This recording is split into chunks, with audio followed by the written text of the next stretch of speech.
எந்த துறை எடுத்தாலும் ஒன்று 6 மணி நேரம் இல்லை 8 மணி நேரம் வந்து அழகாக உட்காந்து வேலை செஞ்சுட்டு போயிடுவாங்க. ஆனால் எங்கள் ஆசிரியர் துறையில் மட்டும்தான் வருடத்தில் 365 நாள் மாணவருக்காக வேலை செய்கிறாங்கன்னு சொன்னால் இது யாராலையும் மறுக்க முடியும்னு சொல்ல முடியுமா?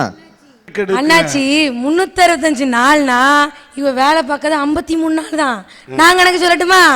செமஸ்டர் லீவு 45 நாள் வருஷத்துக்கு, கேஷ் லீவு அந்த லீவு இந்த லீவுன்னு 12 நாள், அது போக 45 நாள் எம்எல் ஒய்எல் எல்எல் அப்படின்னு சொல்லிட்டு ஏபிசியில் இருக்க அனைத்து எல்லையும் போட்டுவிட்டாங்கன்னா அது ஒரு 45 நாள். அதுவும் போட்டோம்னா ஒரு வாரத்துக்கு சனி ஞாயிறுன்னு பார்த்தா வருஷத்துக்கு செமஸ்டர் லீவு போக 85 நாள். அதை தான் விட்டு போட்டோம்னா பண்டிகை லீவுன்னு கவர்மெண்ட் அறிவிக்கிறது 14 நாள். எவர் செத்தாரு பிறந்தாரு இருந்தாரு போவாருன்னு 10 நாள், ஸ்ட்ரைக்குன்னு அது இது நொட்டு லசுக்குன்னு இருக்கவெல்லாம் அடிக்கிறதுல 10 நாள். இப்படியே பார்த்தோம்னா 216 நாள் லீவில் போயிடுது. 365 நாளில் 216 நாள் போனால் 189 நாள். அது நாள் நான் சொல்ல மாட்டேன். ஒரு நிமிஷம், 260 நாள் இப்படி லீவா போய் மீதி 100 நாள் தான் ஒர்க்கிங் டே.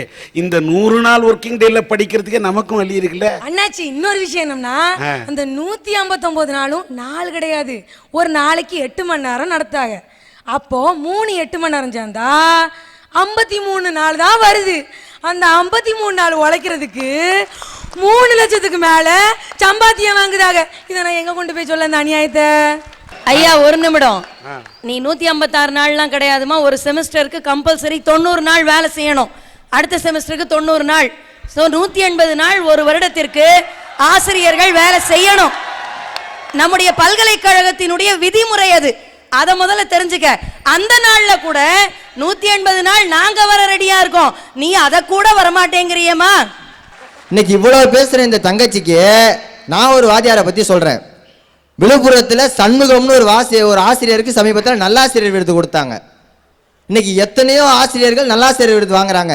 ஆனால் அந்த ஆசிரியருக்கு வந்து நல்லாசிரியர் விருது கொடுத்தவரோட சிறப்பு என்னன்னா, தன் வாழ்நாள் முழுக்க ஒரு நாள் கூட விடுப்பே எடுக்காம வந்த ஆசிரியர் அந்த ஆசிரியர்.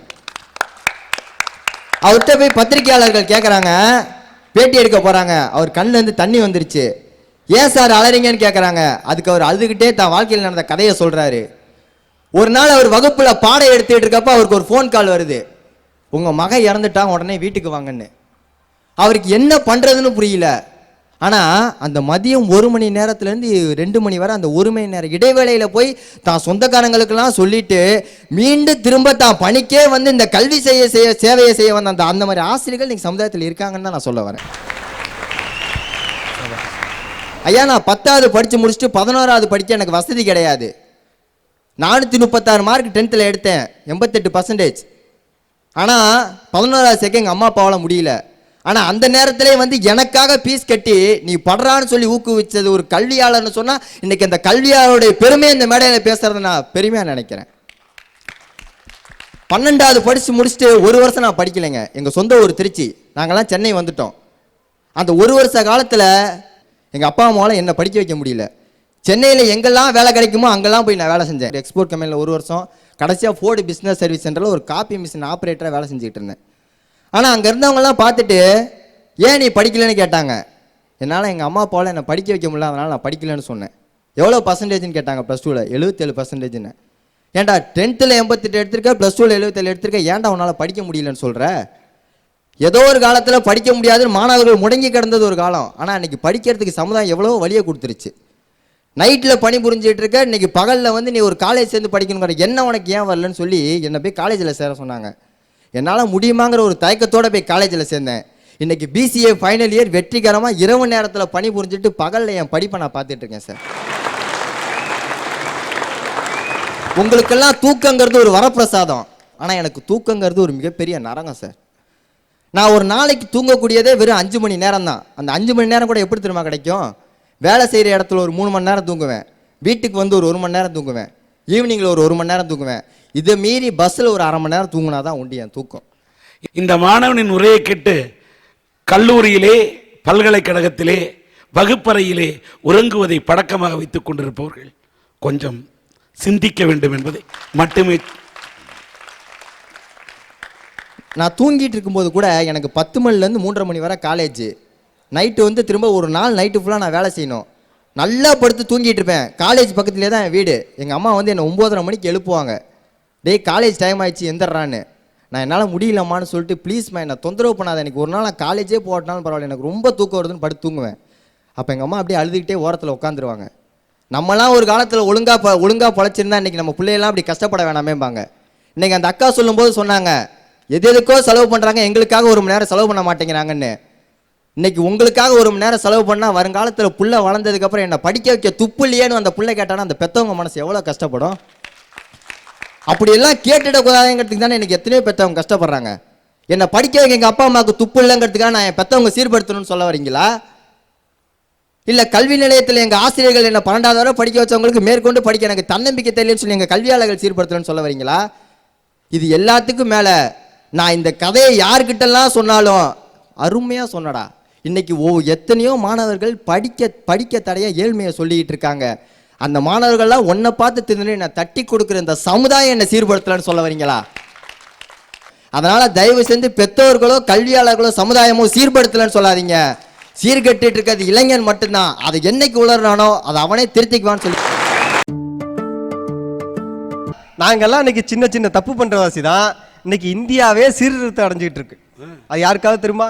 ஐயா நாங்கெல்லாம் வேலை வெட்டி இல்லாம வெட்டியா சுத்துறோம், பொண்ணுங்க பின்னாடி சுத்துறோம், பஸ் ஸ்டாண்ட்ல சுத்துறோம், அங்க சுத்துறோம், இங்க சுத்துறோம்னு எங்களை எப்ப பார்த்தாலும் குறை சொல்லிட்டு இருக்கீங்களே. நாங்கெல்லாம் சும்மாவையா சுத்திட்டு இருக்கோம்? பல பெண்களுக்கு பாதுகாப்பு கவசமா சுத்திட்டு இருக்க ஐயா. ஐயா முன்னையெல்லாம் 6 மணிக்கு மேல எந்த பொண்ணாவது பயந்துக்கிட்டு வீட்டை விட்டு வெளில வந்துச்சா? ஆனா இன்னைக்கு ஐடி துறையில வேலை பார்க்குற பொம்பளை பிள்ளையெல்லாம் 10 மணி இல்லை 12 மணி இல்லை பயம் இல்லாம பத்திரமா வீட்டுக்கு போகுதுன்னா நாங்கெல்லாம் தெருவில் பயம் இல்லாம சுத்திட்டு இருக்கிற வாசி தான்யா. இப்படி நாங்க சம்பளமே வாங்காத சோசியல் சர்வீஸா செக்யூரிட்டி வேலை பார்த்துக்கிட்டு இருக்கோம். ஐயா அதனால தான் இந்த மாதிரி மாணவர்கள்லாம் செக்யூரிட்டி வேலையில் இருக்கானுவோ. ஐயா அவங்கள்ட்ட படிச்சா கலெக்டர் உத்தியோகமா பார்க்க முடியும்?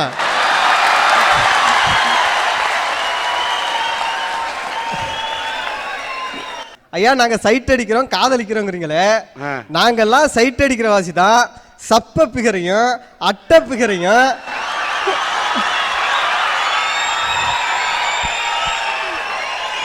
நாங்க சைட் அடிக்கிற வாசி தான் அவங்க அழகாக பார்க்குறாங்க.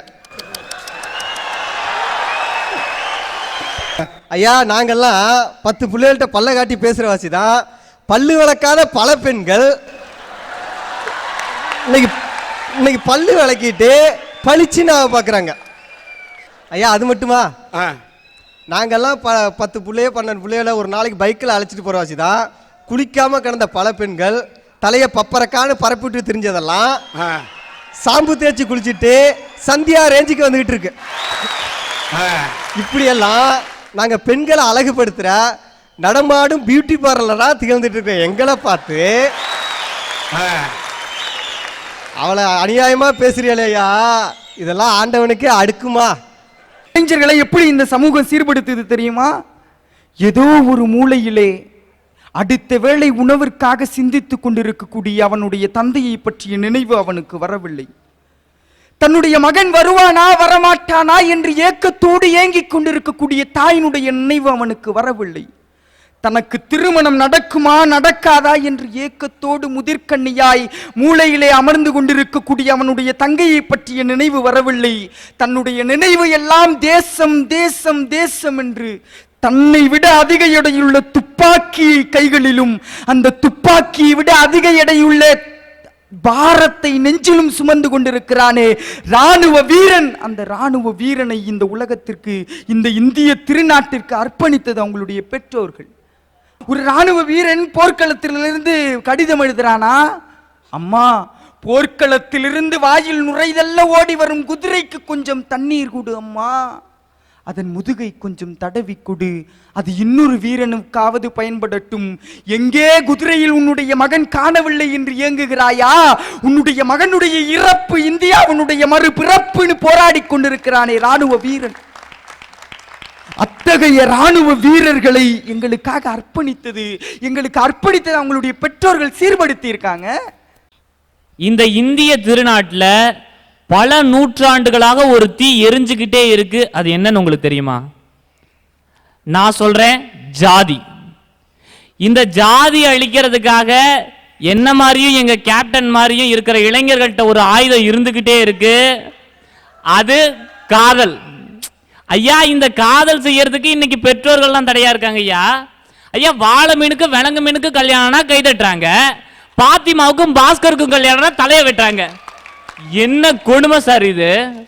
இந்த மண்ணை தொட்டவனுடைய கால்களை எல்லாம் இந்த நிலத்தில் உரமாக்கிட நாங்கள் துடிக்கின்றோம். நாங்க வெளிநாட்டுல வேலை பார்க்கறத எங்க அப்பா அம்மா தான் கௌரவமா நினைக்கிறாங்க. எங்கள் பெண்ணை தொட்டவன் கைகளை எல்லாம் எங்கள் அடுப்பில் விறகாக்கிட நாங்கள் நினைக்கின்றோம். ஊரார் பிரச்சனை உனக்கு எதுக்கு? எங்க பெற்றோர்கள் தாயா எங்களை சமுதாய அக்கறையற்றவர்களாகவே வளர்க்குறாங்க.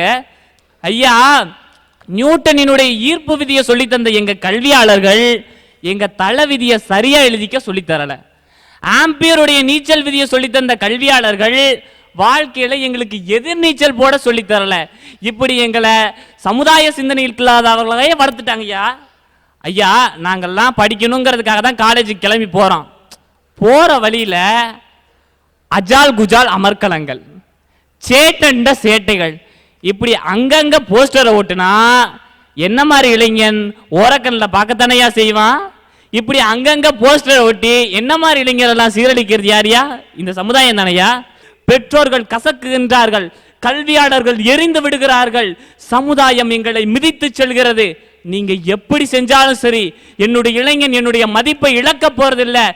புதியதொரு சமுதாயத்தை புதியதொரு பெற்றோர்களாக, புதியதொரு கல்வியாளர்களாக, புதியதொரு சமுதாயமாக என்னுடைய இளைஞன் உருவாகத்தான் போறான்.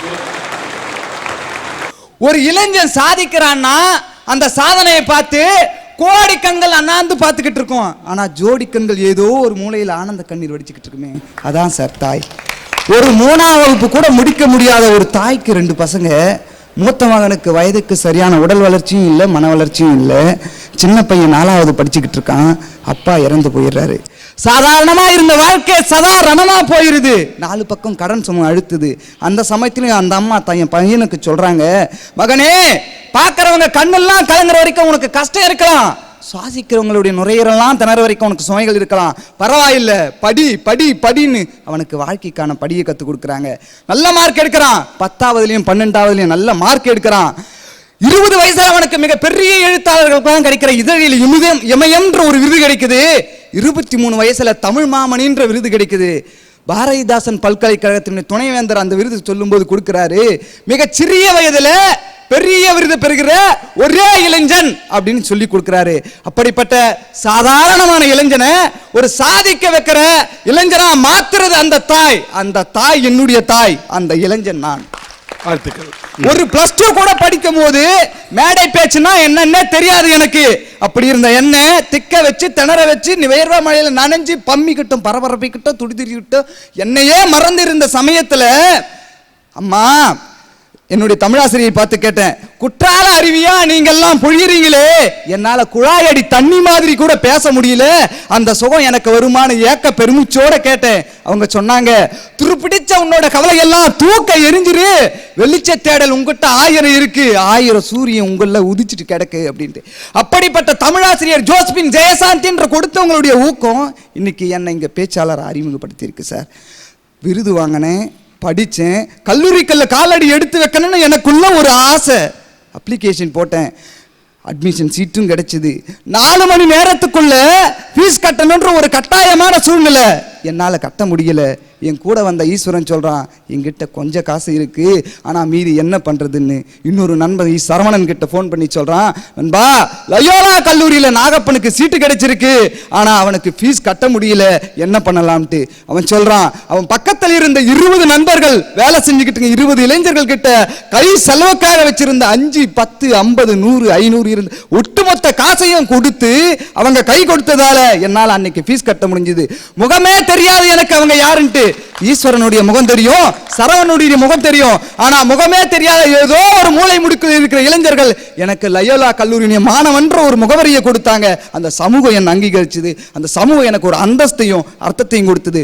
ஒரு கேள்விக்குறியா இன்னைக்கு இளைஞன் இருக்கிறான்னா அவன் சாதனை பண்றான், வெற்றி செய்யறான், வெற்றியை படைக்கிறான் அப்படின்ற ஒரு முற்றுப்புள்ளியை வைக்கிறது அந்த பெற்றோர், அந்த முற்றுப்புள்ளியை தொடர்புள்ளியை ஆக்குறது அந்த கல்வியாளர், அந்த தொடர்புள்ளியை இந்த சமூகம் அங்கீகரிச்சு ஆச்சரியக்குறியா மாத்துறது இந்த சமூகம். ஆக பெற்றோரும் கல்வியாளரும் சமூகமும் இந்த இளைஞர்களை சீர்படுத்திட்டு இருக்காங்க, சீர்படுத்திட்டு தான் இருக்காங்க, சீர்படுத்த தான் போறாங்க சார்.